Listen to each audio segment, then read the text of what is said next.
Yo, what is up? We are live. Sorry about being late, but it's your boy Tyler, and it's a new episode of Drawn Talk. So, guys, we are going to have a silly goose time. We already have people in the chat.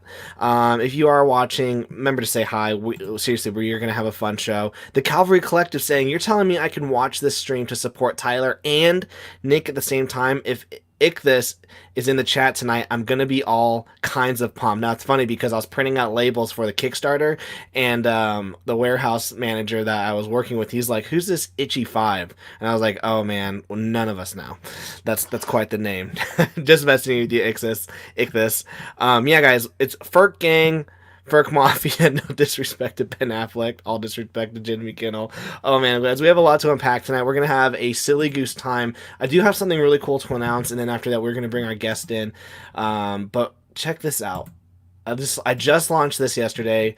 Chef's Culinary Heroes Earth Force #1. This is the sign up sheet for the Indiegogo. I'm gonna put a link out in the chat. So I made this yesterday because in every package and entity, there's gonna be a business card with a QR code where people can grab their phones, scan it, and it takes them to the sign up page. So if you sign up for Chef's #1, you'll get an exclusive trading card. And you guys know I love trading cards. That's just my shtick. So links in the description. Go check it out. Go sign up.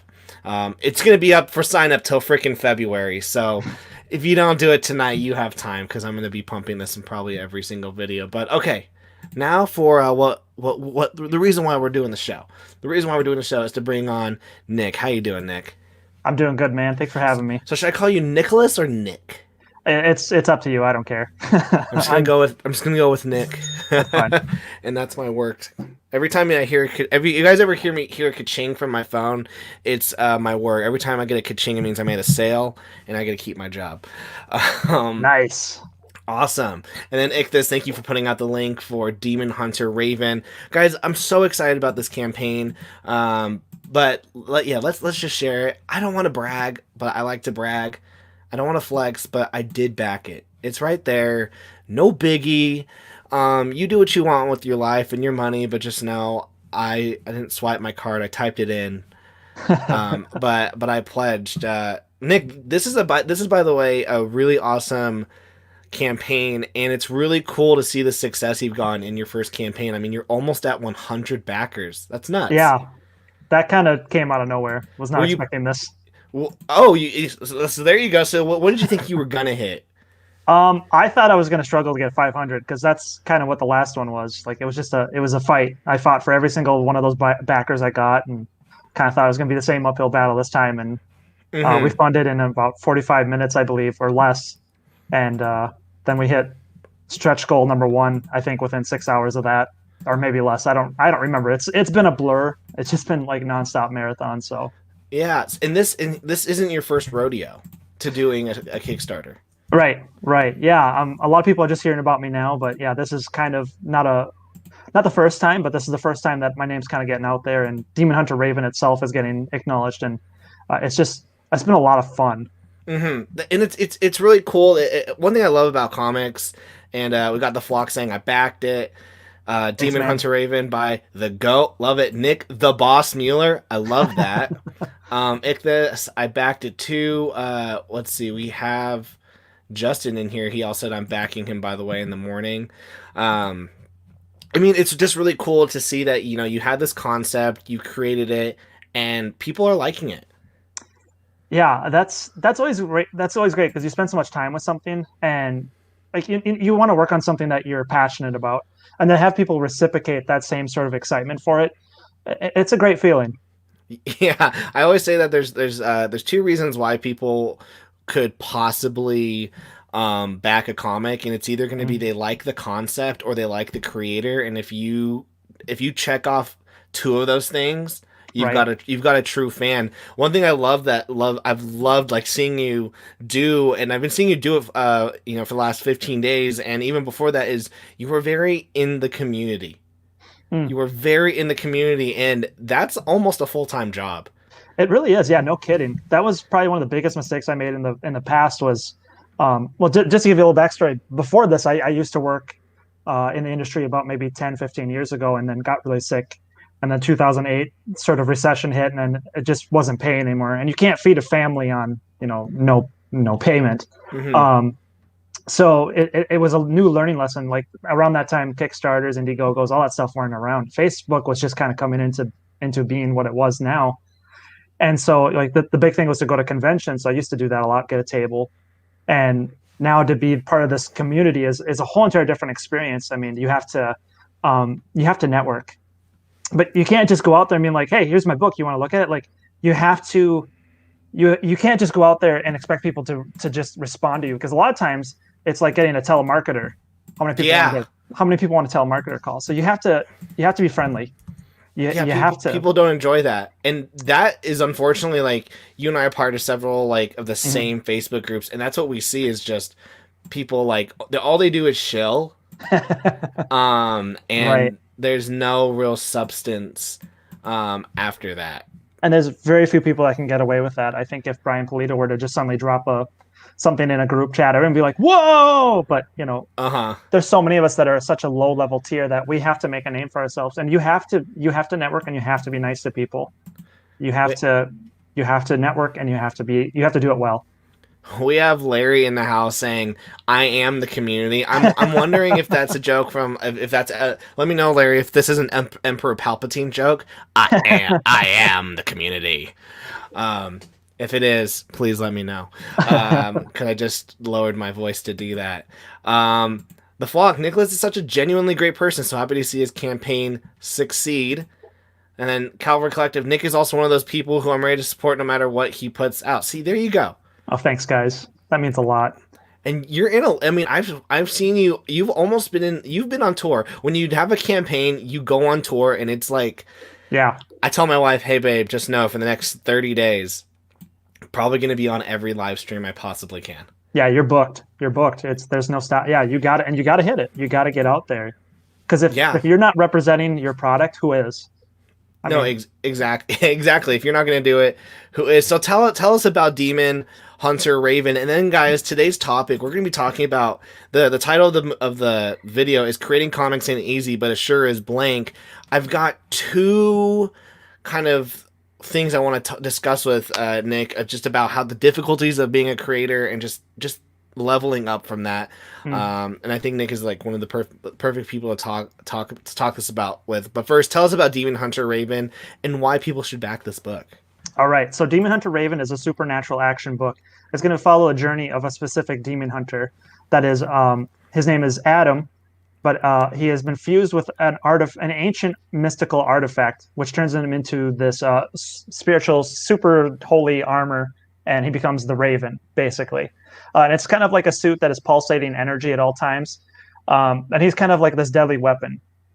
Him and his father are out on like a walk or something, and they get ambushed by a group of demons. And this paramilitary group called the Order, which is a military group or military exorcists from the church, basically save them. But his father gets lost in this ambush, and they pick up Adam at the same time. He has been fused with this holy relic. I'm sorry, that's what it's called. It's called the Lightstone. He's been fused with something called the Lightstone, and it's a holy ancient relic that the church has been protecting for years. And so he becomes entangled with these secret societies, bloodthirsty, venomous vampires and ghouls and all sort of riffraff while he's on this search for his father.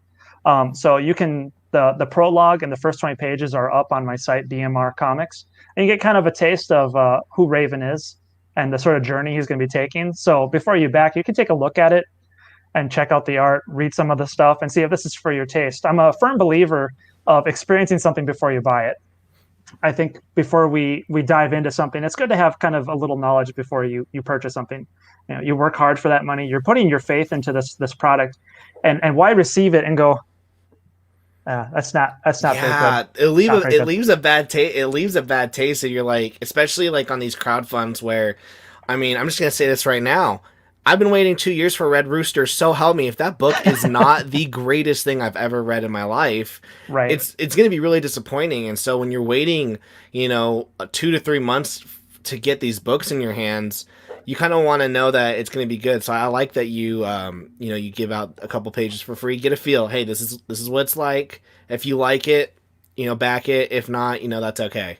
Yeah. And the way that I set up the campaign too is to structure it for anyone at different financial levels to back it at their own accord. Like if you just want to try it out, we've got digital tiers, especially if you're international. There's heavy shipping costs, and I'm not going to lie and say that they're cheap. So if you just want to get the digital tier, I've got about close to 200 pages worth of content overall for people to grab in just digital alone, and then grab in physical as well. And gosh, why are people? And I love that you have digital, because not a lot of creators are doing digital. And that drives me insane. You'll immediately lose me as a backer if you don't have digital, because if I lose my copy, I love having digital to read, and then put your book up for me to stand and be like, hey, yeah, there's Common America, or here's one of Tyler's exactly. book. Here's Chef. But you can't. But also, like, if you want to support creators, just sometimes you just don't have the money that month to throw in an extra $10, but you might have 5.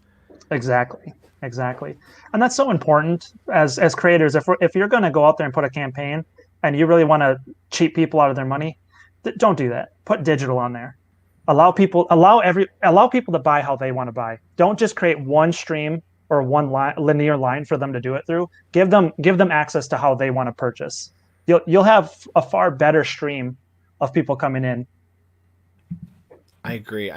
Man, how you doing, Mutt? Saying digital is very important for new creators to offer. No, absolutely. Exactly. I don't think I'm going to offer international for any of my physical books for the next one. It was such a pain in the butt, and it's so hard. It's risky. Yeah, it's risky. I mean, I put in all the addresses. I mean, no offense to you French people, your addresses make no sense. Oh my gosh, yeah. Yeah. So yeah. I'm just like, I put the label on, and I'm just like, gosh, like at this point, like the only thing that's getting this book to you is God and the postal service. Good luck. But when I was looking through some of the digital backers, I was like, okay, you're European, you're Asian, and it offers them the opportunity. I mean, Larry, Rebel Gaming, he's in Canada, and so I back digital, because even he's like, Tyler, back digital, because he's like, it saves me printing a copy, and it saves me the shipping to you. Right. But then there's the other half too. Like you love seeing people show pictures of like, look what I got, and posting that all through Facebook and Twitter. And so it's there's a pros and cons to it, but leave it open so that those people that want to back you have the option to do it how they want to. Give them the free will to do it. Yeah, some of the more popular crowdfunders are against digital for some reason, but they're wrong. Digital is a great option to offer. Some folks can only afford $5. They want to support you. Yeah. Yep, exactly. I just don't get it. I love your concept, by the way. I love Supernatural. I love tying in religious overtones. I mean, my entire Demons series was all religious overtones. If you didn't convert to Christianity by the end and accepted Christ as your savior, you didn't get the message. I'm totally joking, by the way. But no, I just love so I'm just gonna guess that you're a religious person. I am. And I kind of bleed my faith, but I'm not the sort of, I'm going to hit you with a stick and make you enforce conversion on you. I believe that stories should be told through actual stories, and not walking preaching seminars or something like that. Show versus tell. Exactly. I like to have characters that are layered, and to say that Raven isn't directly based off of many of my experiences would be a lie. He's a hothead, has a lot of anger issues, and tends to punch. He tends to punch first and then ask questions later if he remembers to. He's got a very volatile sort of verbose nature to him, and that's very much me in my sense. I grew up very young and angry due to the many tragedies that I suffered. This book became kind of an outlet for me to sort of therapeutically allow me to put a lot of my anger into it. I'm a father now. I have 5 kids. Me and my wife are always constantly working and trying to get something done. And, it's not like back in the day in high school, if someone got pissed you off, you just knock them in the face. You got a kid yelling at you. You can't do that. Don't do that. So this book has been very therapeutic for me to kind of deal with a lot of the trauma that I've gone through in my life. And to me, this was never something that I expected to go off the way it did. I was using it more or less to just express my anger and frustration through the many things that I've suffered. And not to sound like a whiny baby, but there's dealing with people that have committed suicide and being on the other side of having to deal with that loss and just people tearing things away from you and trying to sit there and go, how do I deal with this? I have no one to yell at. And I've got kids on the side that need me, but I'm not emotionally available for them. and I find myself putting them in front of a TV going, just deal with it. There was a point where I just couldn't deal with life anymore. And all I could sit and do was just make a comic and just say, I need some sort of outlet. Um, and even just directly the loss of a father. Me and my dad just reconciled a few years back. And that was a hard thing to go through because there had been such a tumultuous thing that went between us in our life when I was really young. And to have him back in my life now has just been a tremendous journey, to put it lightly. But as you said, to put it lightly, this book has religious overtones, but it's also a book for me to help people in the same similar situation that I've been. I've had people that called me up moments before they committed suicide, and I was their last line of communication in many cases. So for me, there's just a lot of anger in this book, and hopefully people aren't sitting there going, "Ah!" after they've read the book. Hopefully, people that may be experiencing the same hurts or frustrations can sit there and go, "All right, I get it. I understand it. There is a chance. There is something for tomorrow." Yeah. Well, I mean, and we're gonna talk about this, but creating a comic is such a personal experience, and I mean, if whenever I like go back and I read some of the old stuff I did, even like Demons, I just think about, okay, what was going on in my life Exactly. when I wrote this, first book, main character says I don't believe in God, dad saying, you need to believe in God, and then ripping each other their relation apart, and I'm going, well, I was Exactly. struggling with that with my dad. So you really Exactly. put yourself in these. Brian Ball in the house, a book with a message. Brian, it's so funny that you're here because we're going to be talking about your tweet soon. I gotta in give the a big show. shout out to actually the Rags crew, especially Brian. When I first started funding my first book way back in about like Mayish and stuff, the pandemic had just suddenly hit, and my thing just was almost dead in the water. And he had put out a thing saying that he wanted to help people that suddenly this had affected. He wanted to basically help like extend his marketing team towards them. And I was like, dude, I'm dead. All the people that said they're going to back just bailed on me. And him and his marketing team actually carried me for pretty much the whole entire campaign. And so I owe him and his team a lot of gratitude and appreciation for putting the word out, because that was a big struggle. And I think, as anyone can say, getting to talking about comics, getting the word out about your book and just you in general is the hardest part, because we're in a very saturated market. Everyone's making books right now. Everyone wants to stand out amongst the crowd. And we all want to jump up and say, look at me, look at me. And we all forget to turn around and be like, hey, how can I help you? What do you need? And to me, that was one of the biggest forms of gratitude that I received at that point, because it was crucial. I didn't have anything going for me. I mean, because of their extending their help and allowing me to piggyback right off of them, it was beyond measure. Well, Brian and his team are so nice. I mean, Brian is such a nice guy. I mean, I had all these questions for him, and he was just like, "Do you have a time to like just take a call with me?" Right. And he just like went through like everything with me, and I really appreciated it. Brian's like, "What about my tweet?" Just the show's gonna be about struggles of making a comic. But real quick, guys, before we get into that, check out Demon Hunter Raven on Kickstarter. The link's in the description. Link is also in the chat. The mods are doing a great job. There is literally a price point, literally for everyone. I mean, I think the best ones to get is either the $15 one, because you get the all 3 PDFs, or just throw in an extra $5. And actually, I got the early bird. Suck it, guys. The next one then is the $25 one. You guys missed out. Yeah, I wanted to thank the people that had been with me from the beginning and just say, hey, I'm going to run a special deal for you guys, and it's your choice to basically take it if you want. And a lot of people jumped on that. That was probably my best selling point at the beginning there. That really helped move things along. And basically, it's free shipping. They just pay for the book. They're paying for the books. They're not paying for shipping. Anyone that does it now is paying for shipping, so you missed out. But I think it's always important too to thank the people that are coming along with you. Figuring out how you can pay back to them, because they're helping you. Oh yeah, these are people that are putting bread on your. They're funding the book. They're helping this come true. So if you can figure out ways that respect them back and give back to them, I think it can be in a much better place than say Red Rooster. The Flock says, I got that deal too, Tyler. I'm not a bitch. Christopher C says helping others is its own reward, especially when it comes time to collect.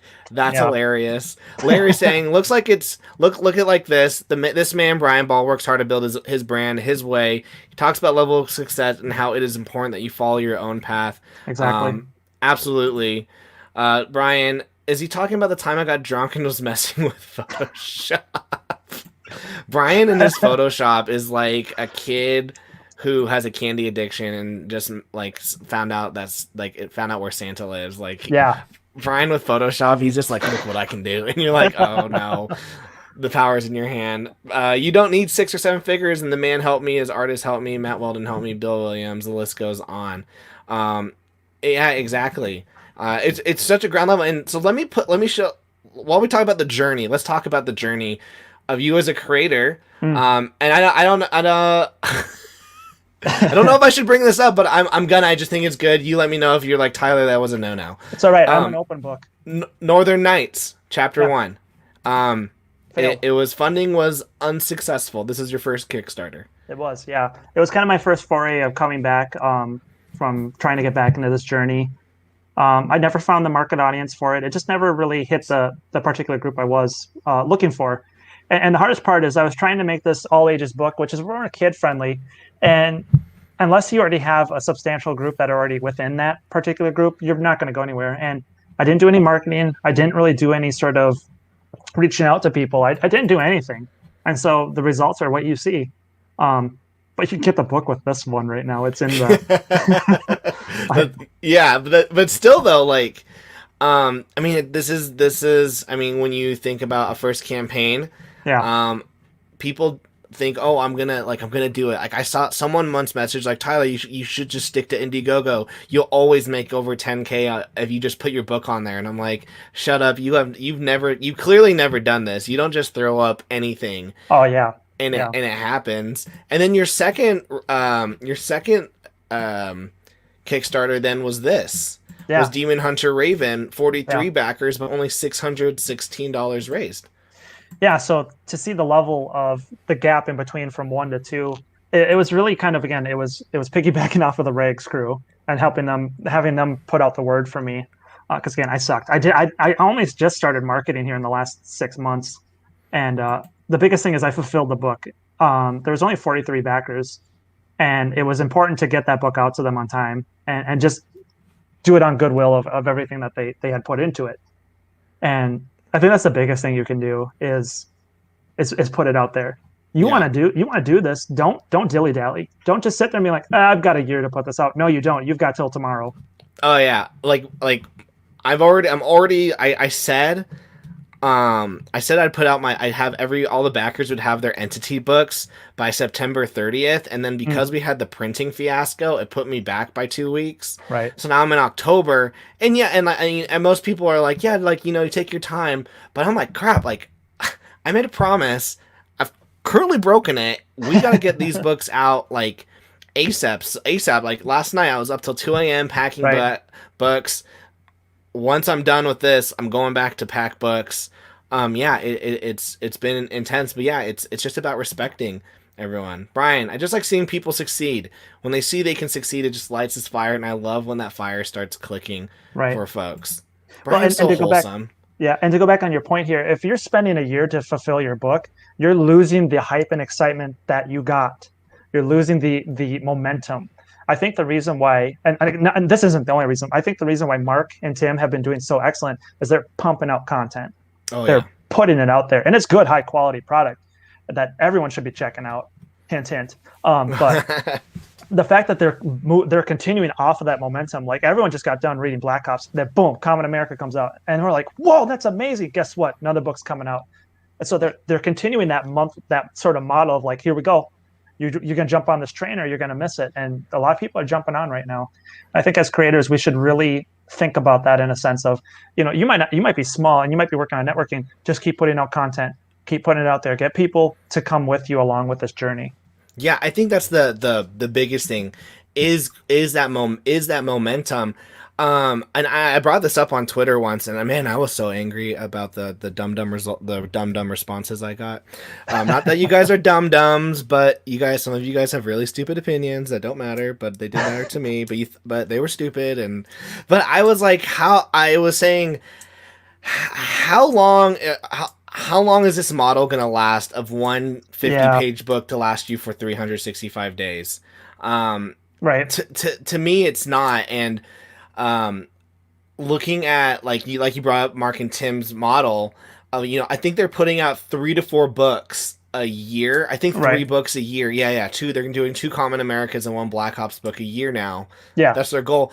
I on this whiteboard is everything that's important in my life besides my family, and I've scheduled it out. How do I get it? How do I get to a point where I could possibly do the same thing? 3 Kickstarters or Indiegogos a year, doing a 60-page book. That's a lot of work.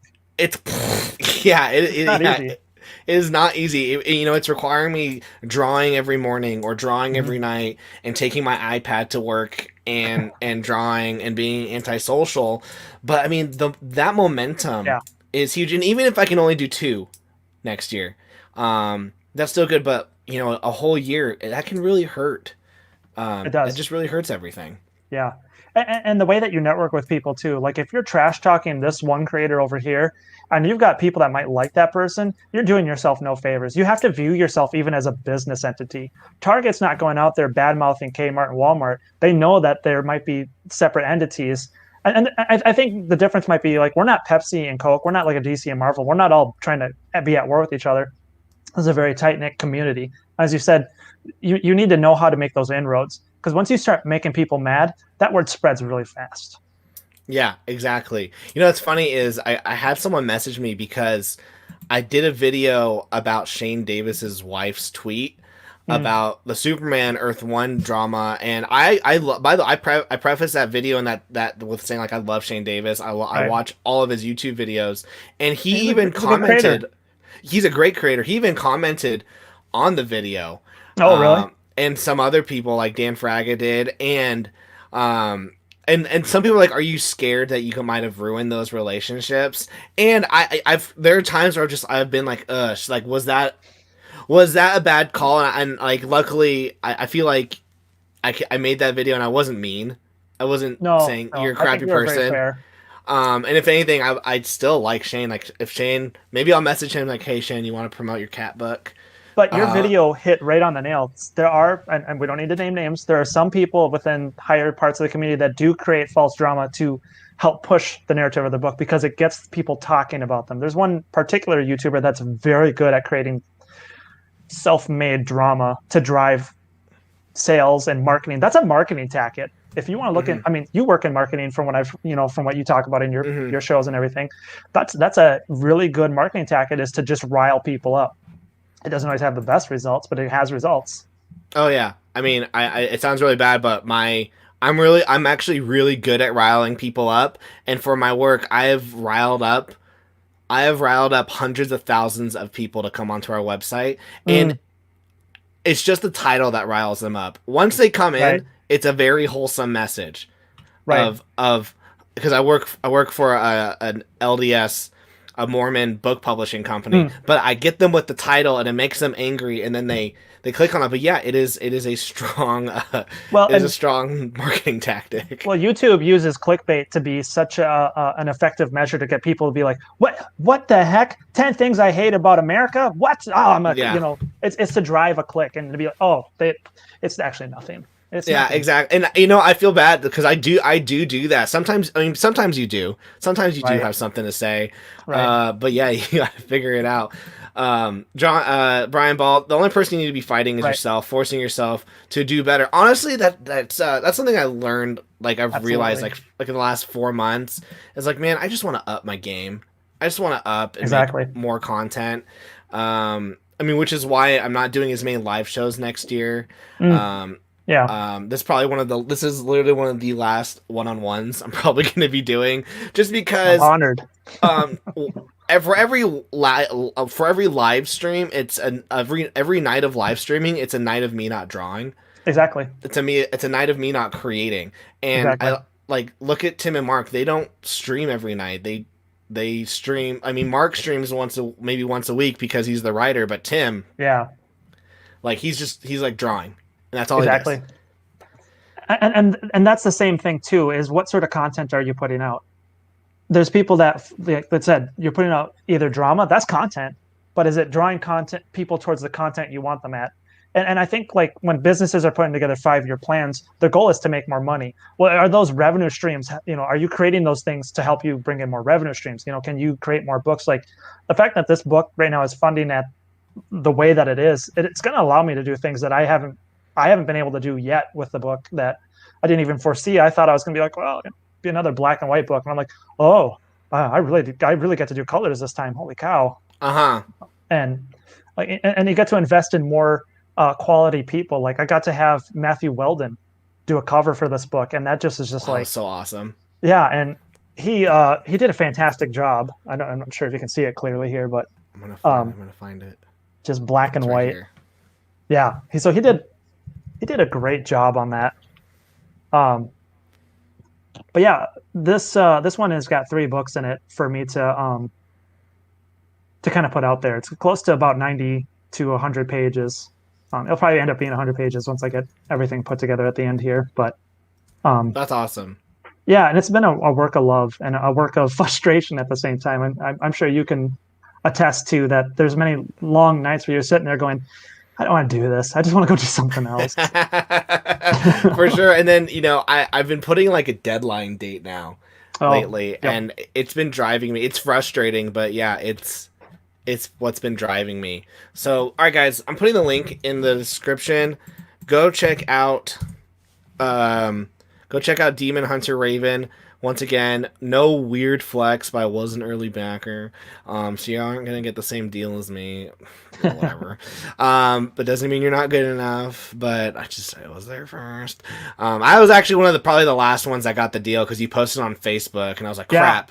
I gotta jump in that on last 24-hour period, yeah. Yeah, that was me.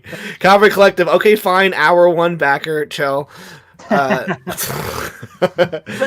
that's what you want to do, is you want to network with people that believe in you and are there hour 1, hour 2. That's when there was think about like 8 of us that when I put up the link that were sitting there like, dude, you're there already. And I was like, wait, what? And like there were people communicating with you compared to the first time I did it. I was like, it was up until the last minute. I was like, oh my gosh, I finally hit that funding goal. I made it. And there's no one there to celebrate with you. You're like, yay. And you're like, oh, okay, cool. Yeah, those, like my Demons Volume 3, I literally was like, if this doesn't, it was like day 30, and I was just like, yeah, I'm gonna kill myself. I'm gonna figure out a non-painful way, non-messy way to do this. Calvary Collector is saying he's back first 10 minutes. That's awesome. Yes, yeah, man. And as many people know, Paul, the Calvary Collective, he's got a book coming out called Bump Back, and man, that looks wonderful. If you're into horror, supernatural, good writing with amazing art, Paul is going to knock your socks off. Bump Back, guys, keep an eye out for that. Talk about a good first entry in the community, right? Oh yeah, yeah. So yeah, he's gonna wow people. Yeah, and like every time he posts, like I got a new page and he posts it. I think he posted a new page today. Yeah, he's got a new panel up. Awesome. It was good. So let's get into I want to get into Brian's tweet real quick. I mean, it's good emphasis just to the journey of a creator. I mean, this one didn't fund, barely funded. This one killed it in the funding. You said that for the last 6 months you really started funding marketing, and there's so many times we want to give up, which is why I want to do that. Which is why I wanted to do this stream. So everyone in the chat, complete the sentence. Creating comics ain't easy, but it sure is blank. Let us know what you think, because it is hard. It is. There have been tons of nights. There have been tons of days where I'm just in my car like this. It's over. Like this is too much time. It's not worth it. Let's get in this. I mean, Larry in the chat's like, I almost gave up in 2016. Oh yeah. So yeah, let's get into this. This was a huge rant. It's a good one, but a good reality dose for people too, because yeah, there's so much. when I think like crowdfunding has always been a thing for like a while, like a couple years, but then it really took off in Indiegogo when people saw like all these big campaigns, and it was just Yeah. one after another. And then this might upset people. I don't care.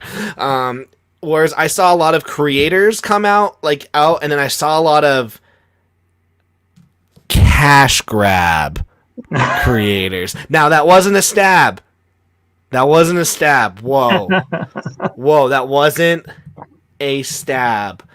That that was quick. Whoa. That wasn't a stab, by the way. It just is a good name. It's just Everyone's got their things that they like. Everyone's got things that they're against, and good for them. yeah. But yeah, I saw a lot of people who saw an opportunity. They never thought they didn't want to be, they never thought about being creators, and then they saw, oh, I can make money off of this. And then I saw a lot of campaigns fail. I saw a lot of new campaigns, new creators come out, and I thought it was really cool. And I saw a lot of people fail and then just leave, and they're like, screw it, this, like, it doesn't work. So let's just start. It says, "Hey all, before I pass out in anger, I just want to say, fellow creators, artists, friends, enemies, whatever, you might see Rags and be like, oh my freaking gosh, that's a ball busting success. We make about 100,000 a year before taxes, and then some, right? But what you don't see is the daily constant hustle, the answering of the same goddamn questions every 5 minutes. You don't see the 4 years prior when Brian was drunk a mess, planning to drop 2 bullets in his head, and because he felt that was better than existing. Super, super sad, dark tweet, but I mean, it just shows the reality of like everyone's struggling, Right. In life, and we don't see that. You don't see the fear of living. You don't see the struggle of a father trying to put food on the table for his family. I mean, just really, really raw stuff. And then you get that. You don't see the depression. You don't see the guilt, the regret. The guy who said he'd pay out of pockets to get something started. The guy who refuses to take payment for his own work because he wants his friends to not have to worry about shit. And you don't see the beginning pages from years ago when they pay thousands of dollars just to have people freaking go. So I mean, these are the original Rags pages. Completely different now. And then as you can see, the artists probably just bounced at this point. And that's so infuriating. It is. You don't see the negative bank accounts. You don't see the new father worried about raising his son. So when you think, I can't do it like Rags, remember, we're not asking you to do it like us. We're asking you to make the effort like we did. The maximum effective range of an excuse is 0. If there's no demand, make it. If you can't draw, outsource. Or this is the big one. This is why I love this one. Art is too expensive. Budget. People hate Patreon. Subscribe Par. Subscribe Star. People hate Kickstarter. Use Indiegogo. People hate print on demand. Use Amazon. There's 0 reason why, outside of fear or having 0 drive for your project, to be unsuccessful. Exactly. Don't look at the big names and their 6 to 9 figure campaigns. Look at the smaller victories and build off that success. Gather the momentum. Create, express, and for fuck's sake, stop sabotaging yourself. You're better than that. And to go off of a minute comment there, him going off of the parts of like, you're not willing to pay for this, well, budget, and going off all those lines there, you have to be just as creative as you are with your writing, your drawing, and whatnot. You need to be creative with your business as well. Your marketing is just as much as part of your planning and how you want to do this. You can't just put something out there and be like, all right, I made it. That line, that old saying of saying, if you build it, they will come. Absolute BS. If you build it, you need to start telling people about it. You need to start making friends with people. We don't live in that same day and age where there's only 5 channels on the TV, and you're just going to get that audience automatically because that's what people are forced to watch. We have an open pool, an open ocean now where everyone's trying to swim in the same water, and we're all fighting to be that big fish. So you need to stand out, and you need to be, first off, you need to be good, but you also need to be able to market yourself. And that takes a lot of effort because those are 2 different creative fields altogether. And that can burn people. You can have a really good product and maybe you're terrible at marketing, and that, I think that's burned a lot of people too. Oh yeah, and I was giving out. I had a couple coworkers, were like, hey, who I gave them their copies of the graphic of Entity, and then I had a couple other coworkers who weren't around. They're like, oh, Tyler, I didn't know you do this. Do you have extra copies? Right. And luckily I printed off extra copies. Like, how do I buy one? And for some creators, there isn't that next step. Like, oh crap, like, I don't know. I only think about Kickstarter, Indiegogo. Well, I'm like, well, I have a Gumroad store. You can buy all my Yeah. digital comics there. I got a ton of flack when I launched my Gumroad, and I said it's a pay what you want store. I Right. got so much flack, and everyone's like, "Oh, like you Tyler, you're not gonna make any money." Well, even if I didn't make money, I got your email address for Yep. to market you in the future. I Exactly. made $30 off of a 99-cent comic because And one of someone the liked it. you bring up a really good example here. In marketing, one of the things I work in marketing on the side, just a brief analysis here. One of the things we talk about when you're trying to sell someone on something, that first time you go up may not have any results. That second time, maybe nothing. Third, fourth, it might be nothing. But by maybe that seventh time, you've maybe have finally drilled into them and you've made enough touch points that there's something like, all right, fine, you know what? I'll give it a chance. And sometimes it's also how we approach people. A lot of people think, like we were talking earlier, you just need to shill, shill, shill. No, you're not a movie trailer. You're a person and you're dealing with other people and you happen to have a product with you. I've always said the best salesman can sell you something without ever talking about what they're selling.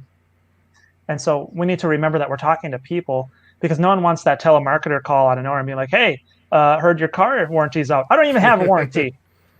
People can tell BS. People can tell when you're trying to sell them something because immediately your tone, your voice, your whole entire way that you deal with people changes.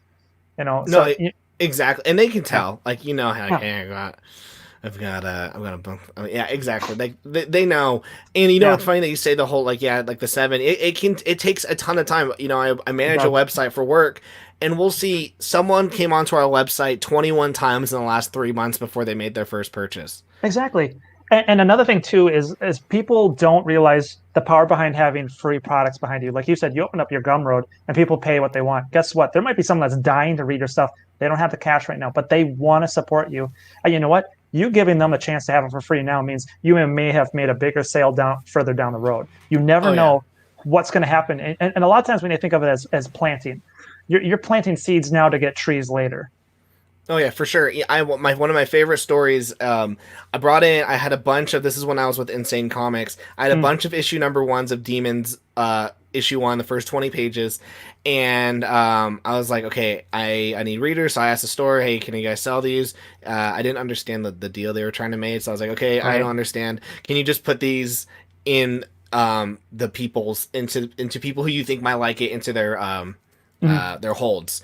And out of the 20 that I put out, one guy, I won't say his name, but one guy read it and started buying every issue. ooh, And you could only get the issues online through the publisher at the time. oh, And I had nice. no idea. I had no idea. I'd get the sales report every quarter, and I was like, oh, like my book is selling. That's cool. It was selling consistently. Then one Mm, day I did a store signing, and this guy comes in with every issue of Demons. Is like, Tyler, dude. I was like, who are you? I don't know you. He goes, oh, dude, I somehow got yeah. your book in my hold, and it was for free. So I bought 2, 3, 4, 5, 6, 7. He sat down Mhm. with me and was like, what do I do? Well, at when Insane Comics went down, he then backed every one of the graphic novels.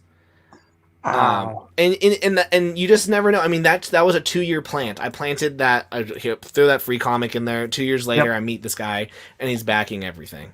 Exactly.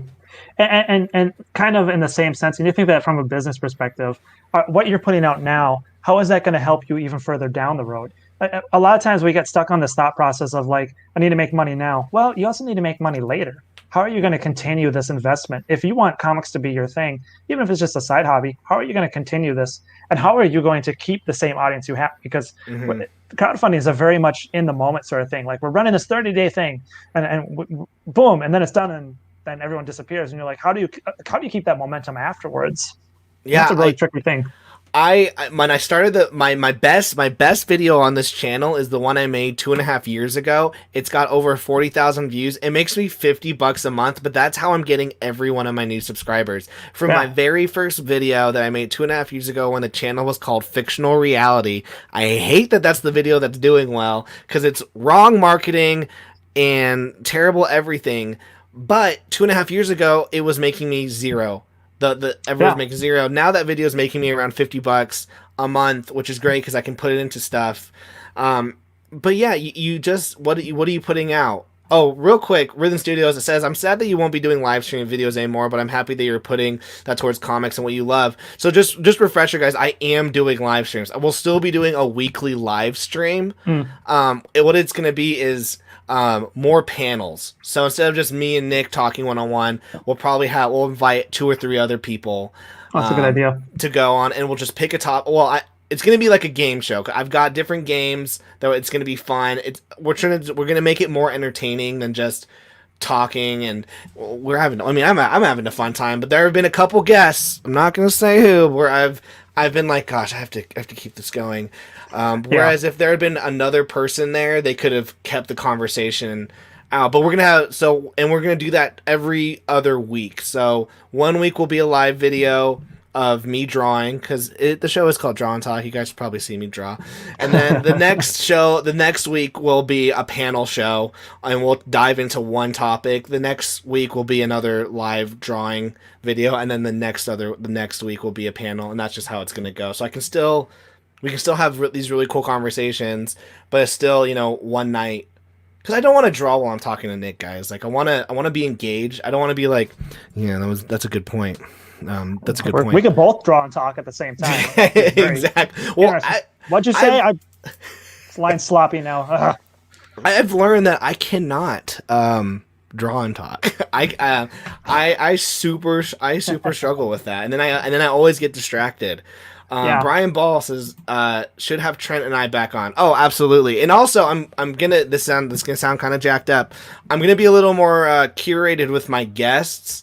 I'm always, if you want to come on the show, come on the show. I mean, I put out that tweet on my profile that, like, I'm not having anyone, but I'm gonna be like, hey, do you 4 want to be on the show tonight? Mm-hmm. Hey, do you 3 want to be on the show tonight? That's just how I'm gonna be. Just because, I don't know, the indie community's been a little toxic. is really toxic, and you just don't. Everything's toxic right now. We're in a particularly bad time of the year. That give it 6 more months. Yeah, everyone's. Oh, check this out. Yeah, I remember that. Man, get Brian off of Photoshop. He's having too much fun. This is awesome. This is such a great way to promote other people's campaigns. Mm-hmm. That's super and that's a big thing too, is when people extend that hand of help to you, think a way that you can extend that back to them, because you can't just receive everything freely. Nothing's for free. If you got something for free, think of a way to extend that hand back, because the Regs crew have been incredibly nice to me, and every time I'm just like, man, how can I pay that forward? How can I give that back? Because they started out the same way. They didn't just become overnight successes. And I remember when they first hit it on that is it Comic Central, that independent site that was up for a while, and there you could put up independent comics up there for a while, and there was a lot of people just busting their butts on that site. And I missed that site. I found a lot of cool comics on there. Well, it was such a good curated site. I mean, they were giving out rewards, and it was like someone needs to bring that back. And the first part of business is always to address an issue or a want people have. And I'll tell you right off the bat, all of us are saying we want an indie site again. I think they just weren't making money off of it and just wasn't keeping up. So yeah, which is sad. I mean, it was such a good site, and yeah, I miss it. I had a lot of comics on there. I found a lot of comics there that I wouldn't have found anywhere else. Right, because a lot of the quality was actually really good. I know you bring up a good topic here. There's so many. It's so hard to find people's books. Just because you were on Kickstarter doesn't mean that I'm going to find you afterwards, or I missed that. The accessibility in the American industry is actually really poor to begin with, compared to like maybe manga, where you have the accessibility wide and open, and just simply like finding like the product that you want to have. That's a struggle, and I think people need to address that more. And when you're thinking of your business plan, you need to figure out how people are going to get a hold of your product. Just because you did Kickstarter or Indiegogo doesn't mean that's the last stop. You need to have other avenues open to you, like Amazon, Gumroad, what have you. Some sort of way for people to still obtain that product. Because there's a lot of stuff that I'm still looking for. I'm like, it's not there anymore. I mean, I was talking with Brian, and they make it. You have to be so dumb to not be able to get rags. They make it so like they go, oh, you don't want it on Patreon, we have it here. Oh, you don't want to hear it? Well, we have it Yeah. here. You don't want it on our website? Well, we have it on Gumroad. Oh, you don't want to hear it? And they make it so stupid easy to get a hold of their comic. The Right. hardest part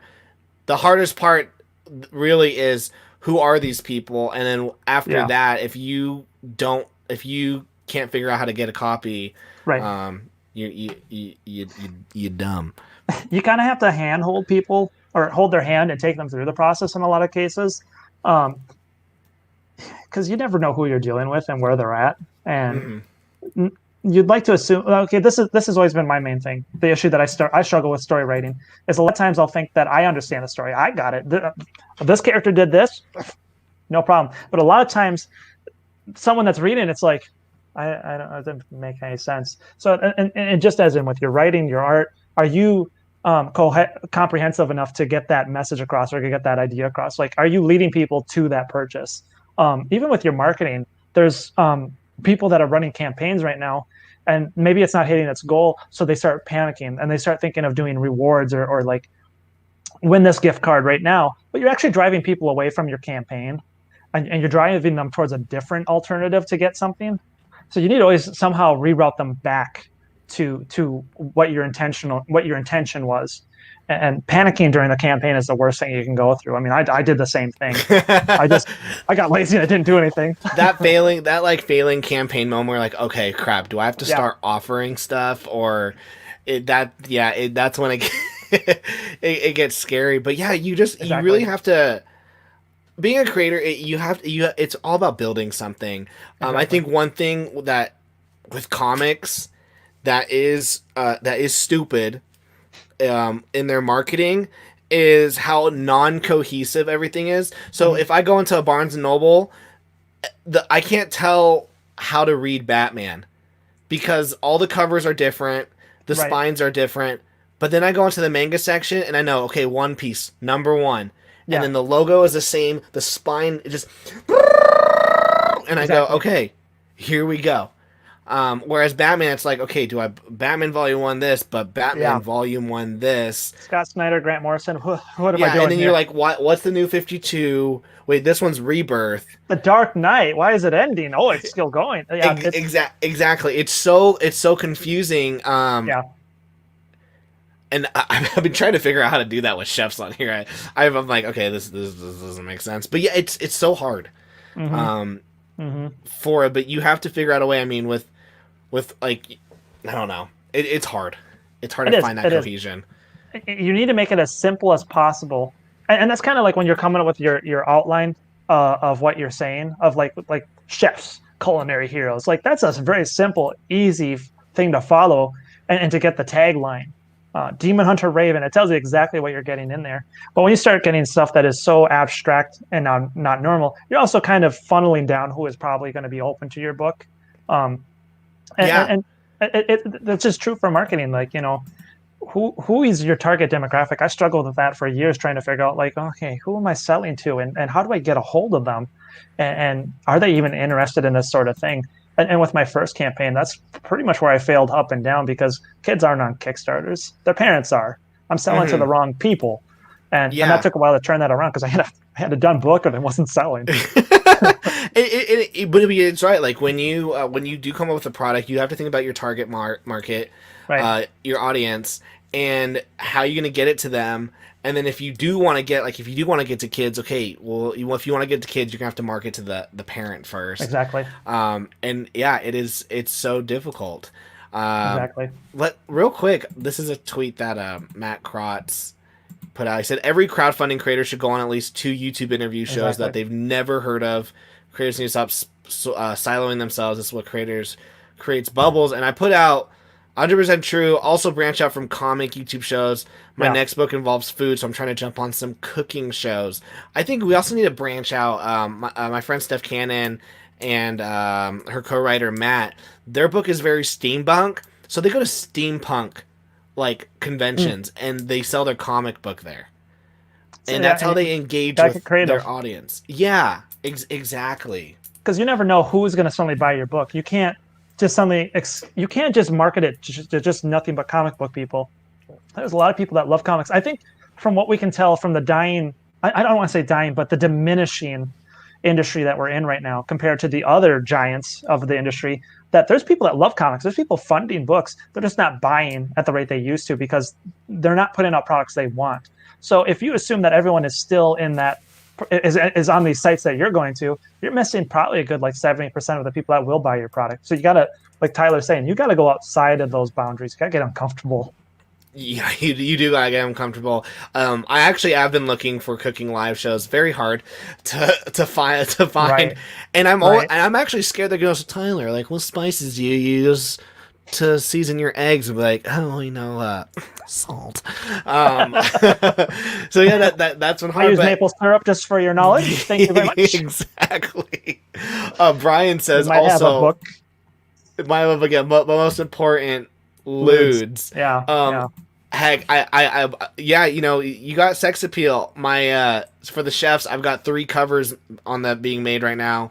One of them is I'm drawing, and it's going to be like the kid friendly one. Mhm. Then we'll have a variant cover, and it's also going to be very kid friendly. And then we're going to make an adult one.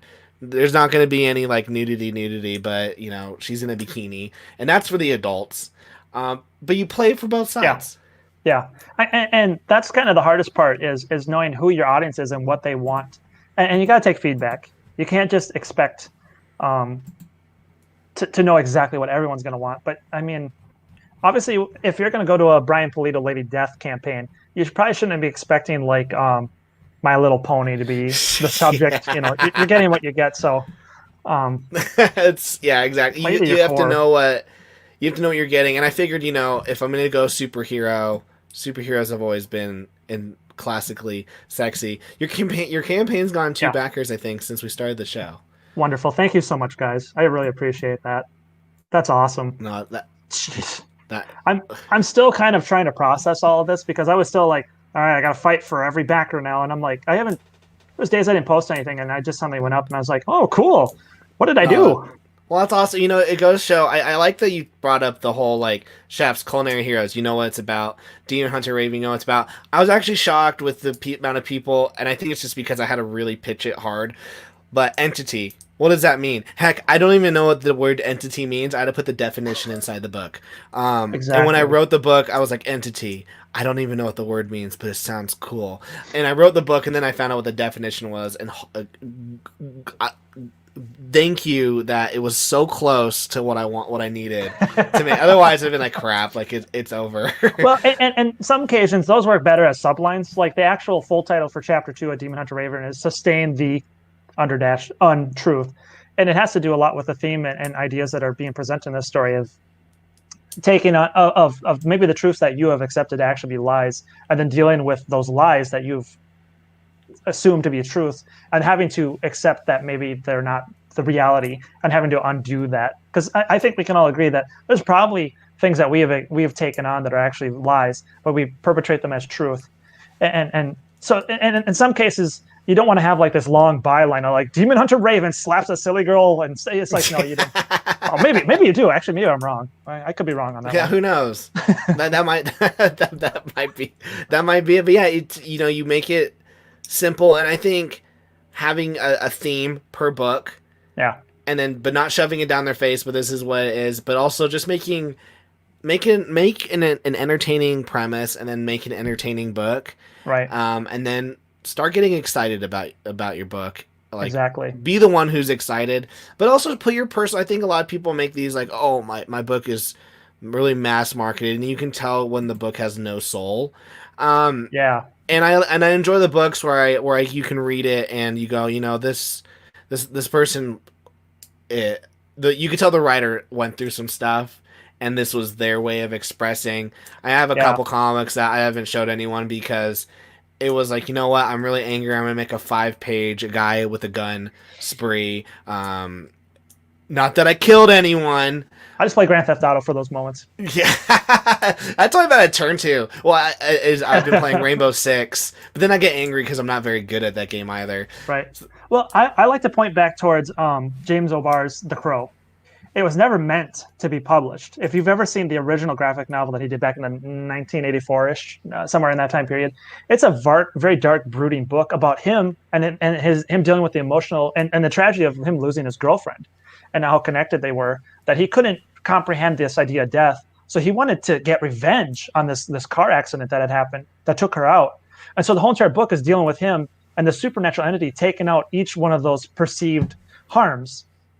And then obviously Brandon Cho took it on in with The Crow in the movie, and it was fantastic. It's an emotional outlet that was never planned to go in it. And as you can see, each page is soaked in misery, pain, and gut-wrenching agony, because you could tell that this guy was in every moment. He was probably crying as he put every line that he drew.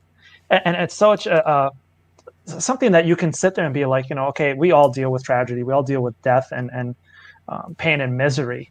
And to me, that was kind of a cathartic look at, like, how do you deal with this? Because when you deal with tragedy, a lot of times you're dealing with it alone.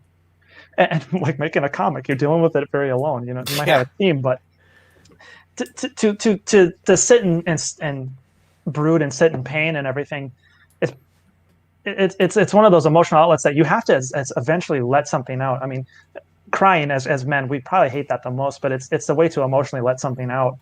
And I guess mainly that's my main thing that I want to do with the book is, if someone is dealing with a personal issue, I want to help them with that journey, because I've sat there many nights where the idea of existing is painful, and you have to be there for people, and sometimes you have no outlet. I think for men, I'm speaking from a male point of view here, sometimes our outlets are somewhat painful. They're destructive. Destructive. My wife's like, Tyler, you are the worst with your emotions. I'm like, what are you talking about? She goes, you have a nasty cry every 3 months. Where you just where I'll be honest, probably every 3 months, 4 months, I'll just hit that. I'll hit this. It's over. Like, right. I blow up. I'm in a really bad mood. I loud cry. I like to say I cry in bulk. I cry for everything that happened within those 3 or 4 months. Exactly. And you get it out, but it's not healthy. It's not. And for me, I'm in my mid-30s, and I'm still dealing with the traumas that I dealt with as a young kid. And there was no one there alongside me to help me in many of those situations. Like, I still remember with my mom in a hospital with a tube down her throat, and just trying to deal with the ramifications of, like, how do I deal with this? I think as men, sometimes we're too afraid to ask, or there is no one for us to ask. We're told to just buckle up and keep moving. And a lot of this stuff happens in silence. I mean, the rate of suicide is incredible. Not to go on such a dark rant here, we're talking about comics, but I think the other part I see is there's so many of us sitting alone at a desk trying to do something, and we're alone. And so a lot of times there's an emotional outlet that we need to do. Anyways, that's such a Christopher C. Wow, male's menstrual cycle every 90 days. No, that's really is. I'll tell my wife, like, I'm on my man period, so leave me alone. And I mean, I cry on everything, like I have like an emotion, like I'll have like a "this is really cute" cry. I've been watching New Girl with my wife, and all of a sudden the two main characters finally got together. I'm like, oh my gosh, they're finally in love. But then you have like those bad cries. And I like that you brought up, and we're over an hour, but we're just gonna keep going, guys, just for a little bit. Like, I draw in this room. It's 4 walls, and I'm alone, and if anything, if there's not a live stream going, I'm probably just listening to music, but you're deep in your thoughts. Yeah. And you're secluded and it's either, okay, it's hard. Like, drawing comics is a really lonely thing. I mean, my wife's in a different room, my kid's in a different room. Exactly. And you don't, it's hard to even express that, what you drew. Like, check this out. Like, my wife doesn't care about comics. She's very supportive, but I can't be like, oh, look at this, and like, I put this here. It's a lot of the times when you draw something, you're like, wow, like I did that. Yeah. And you can't really express it. And no one can understand the energy you're exerting at the same time. It's very mentally exhausting, because you're thinking of so many setups and how to draw it, the anatomy, the shapes, and by the time you're done, you're like, yeah, I did it, and you're like, yeah, it's like I'm like, there have been pages drawing shafts where I'm like, this is the best thing I've ever drawn. Right. And I'll just look at my mannequins like, did you think it was cool? Exactly. And I think now this goes into a whole entire another subset of when you go to social media to post that thing, you're like, man, I did it. And you sit 6 hours, you're like, I got 2 likes on it. All right. Okay. Okay. Yeah. All right. All right, you're like, I got 2 likes on them. I'm gonna kill myself. And to be totally honest, that can be soul crushing because you've maybe spent 8 hours on that. And there's a whole entire psychology about people basing their self-worth off of getting likes on Instagram, Facebook, Twitter, whatever it is. And we all get caught up in the cycle of making things then for that social media, for getting the likes because, ooh, this made a lot of likes yesterday. I better keep that up. And then you kind of almost stop making stuff for yourself. You're making stuff for a crowd.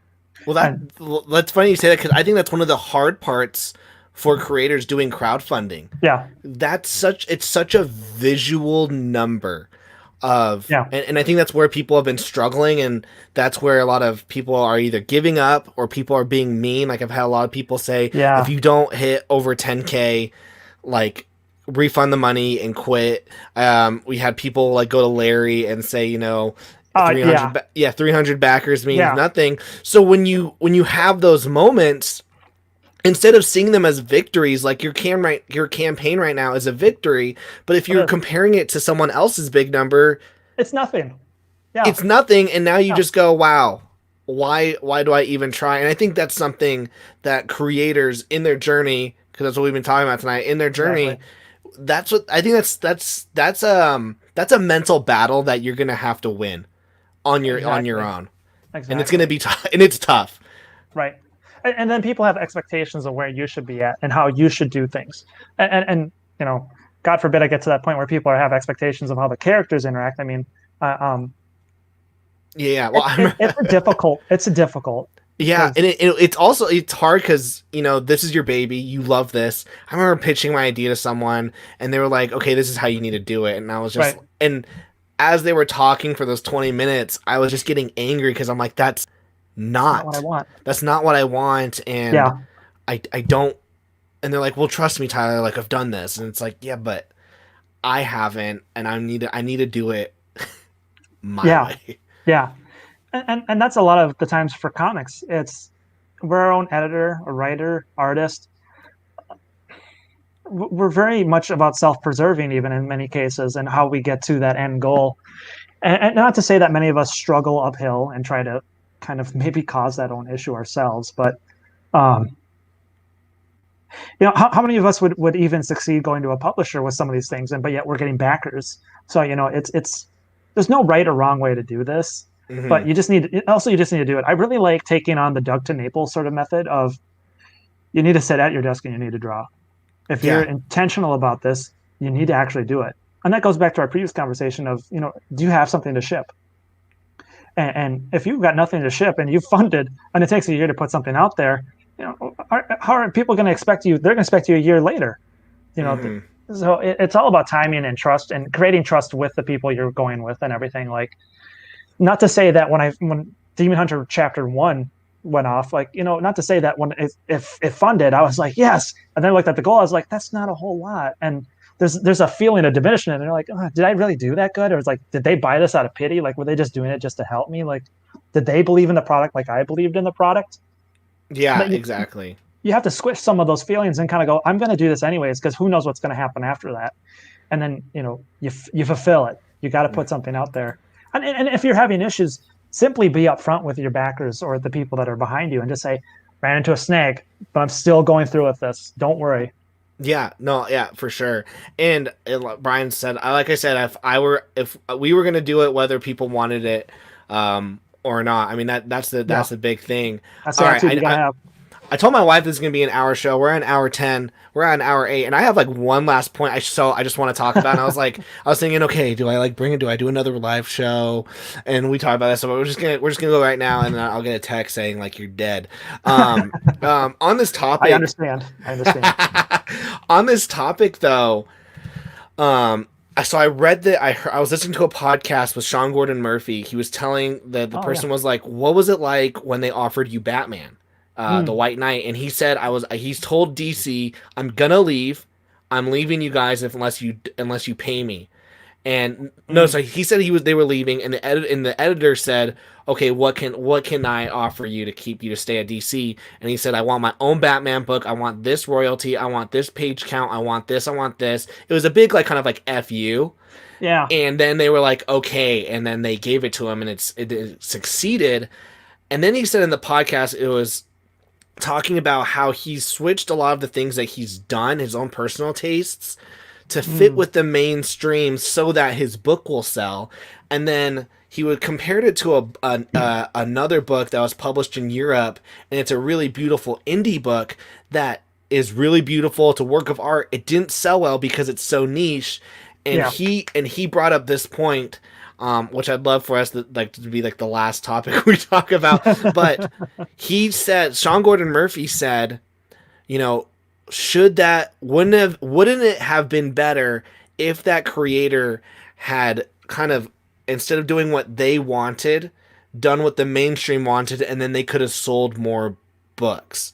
He says, "Do you think that?" He goes, "I think that would have been a better move." But what do you think? And I forget what the other guy said, because I like paused it and I was walking home, and I was like, "Huh, I don't know how I feel about this." I do have strong views on that, actually. And the preface here, I think Sean Gordon Murphy got bagged on really bad this year. That guy's really nice, and he's a stand-up creator, and he's awesome. Mm-hmm. So he's one of my favorites.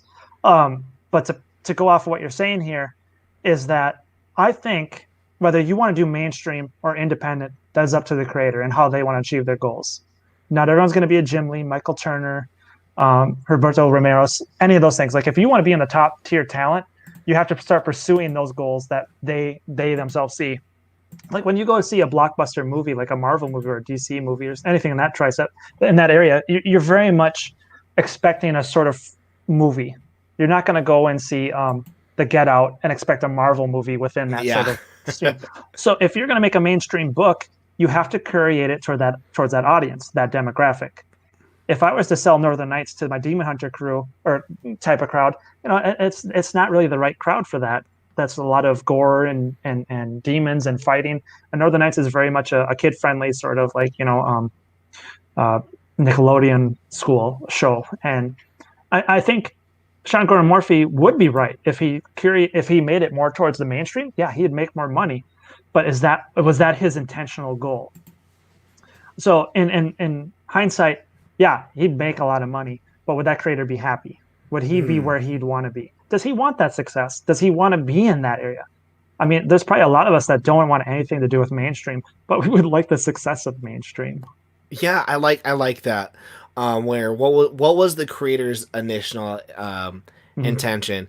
If this was a passion project, then it's a passion project, and let them do it. And if you want it to be mainstream, let that be your goal of being mainstream. But yeah, I really think it's the intention. I think, with Entity, I never saw Entity as a mainstream book. Mm-hmm. I was like, this is an indie book. I kind of thought Demons would be my mainstream book, but it was still growing. I'm hoping that The Chefs is my mainstream book, but I also did like Masked, which was my my break. I was like, I remember messaging Frank, being like, I want to do something else for this month. Let's just do a passion project real quick. Right. And I think that's what we all, but I like that it doesn't matter. It just needs to be, what was the intention of the creator? Yeah. And anybody can look at what we're creating and just kind of like, oh man, if he did this, that would be better. And then the other question is, did we want to do that? Is that something we want to have as part of our project? And also just like add like let's think about the features on a campaign. I like to view mine as kind of like back in the day when you signed up for a club. Like when I joined the Ninja Turtles club back in the 90s, I got all these cool things like a personal letter from Kevin Eastman and Peter Laird, pins and prints and stuff. And I was like, oh, cool, I'm in the club. What do I do now? Yeah. And some people are totally don't care about that. They just want a book. And then to each person, you don't know what they're going to want.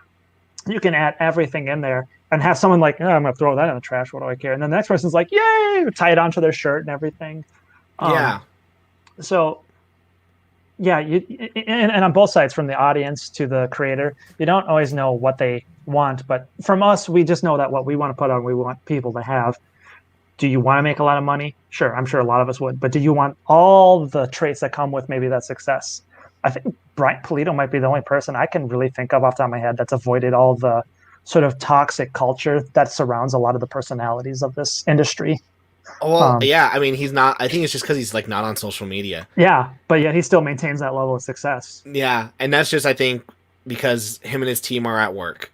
Exactly. Just like get to work, and exactly. You're gonna be fine. All right, guys, we've had such a good show. I've enjoyed my time with Nick so much. Christopher C saying, quick question: what are you hiding behind the quilt? It's just jars and preservatives. Food storage, guys. I'm in a basement. Smart. I got a lot of kids. I gotta feed them. Yeah. Guys, I had such a fun show with Nick. We had a freaking silly goose time. One last time, Nick, tell us.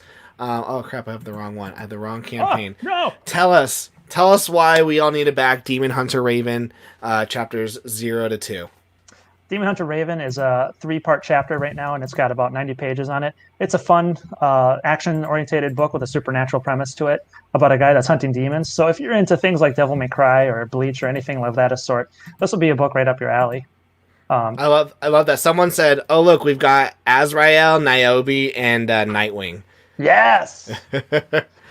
Oh, and I love, by the way, I got to shout out like Rob Nix's art that you got from him. So good. He's doing some pages in the book as well, and he's been a joy to work with. That guy can create and draw, and yeah, he's been a big help on this. I love it. All right, guys. Links in the description. Links are in the chat. The mods are doing great. Brian Brindley and my wife isn't into comics there, so yeah, definitely can be a lonely job at times. Absolutely. Totally understand. And I think as more of us are honest with each other, like just be honest. Like, yeah, I'm having a hard day. Creating comics is hard, and I think that's one of the reasons why I wanted to do more vlogs on my channel next year, is because a lot of people, I mean, I try to be as happy as I can, but there are days where I just want to be like, yeah, guys, this sucks, and yeah.